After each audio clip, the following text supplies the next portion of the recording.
Brett Kavanaugh is on his way to confirmation, but how will this affect the midterms in November, and what is at stake?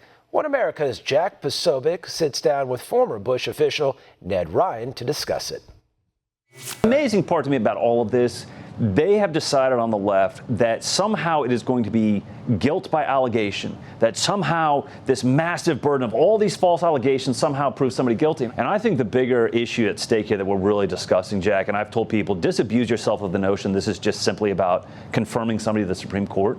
This is about, do we actually as a people in a country still believe in the idea of due process, rule of law, and the fact that we have presumption of innocence until proven guilty. What they are talking about on the other side is literally destroying centuries of tradition in this country, but also, if you think about it, a millennia of tradition, the English common law, in which it's mob law. The burden of proof lies with the accuser. Someone is innocent until proven guilty. Do we really want to live in a world in which you are guilty until proven innocent? From a political perspective, do you think he has the votes? I do, actually. I think really this whole FBI investigation, supplemental. Somebody asked me the other day, well, now that we're having a real investigation, I'm like, rewind. We've had 6 real investigations. This is a supplemental. And the point I want to make, too, Jack, we were talking a little before this.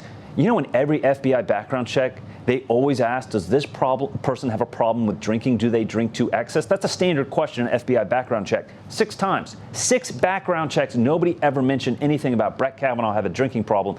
And the other thing that people need to understand, too, is when you go to the federal bench, when you are nominated, that background check is not a normal FBI background check. It's even that much more significant. I think this whole supplemental investigation is really about 3 Republicans. I think it's about Jeff Flake, it's Lisa Murkowski, Susan Collins. I actually am pretty confident Susan Collins is going to vote for him. We're about a month away from the midterms. How does all of this play out in that last 4-week sprint to the midterm election? I got to say, and this is all anecdotal, but conversations not only with friends and acquaintances, but also family members who are not as political as I am, who are talking with coworkers, they are stunned at what's taking place. The coworkers who were not for Trump, who don't like Trump, in fact, it borders on a deep disdain, are horrified at what Democrats have done to Kavanaugh. And so you're taking people that are somewhat apolitical, and they have realized what a travesty, how vicious this is, what the implications are if we actually allow this to be validated by not confirming him. And so I think it's actually awakening some of these independents and sort of apolitical people and saying,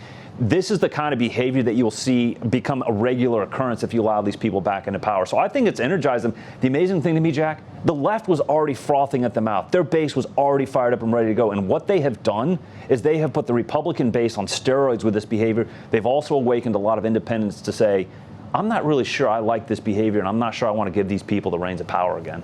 Want to see more videos like this? Click on the link below and subscribe to One America News on YouTube, and call your cable provider and kindly demand that One America News is added to your lineup. Call and subscribe today.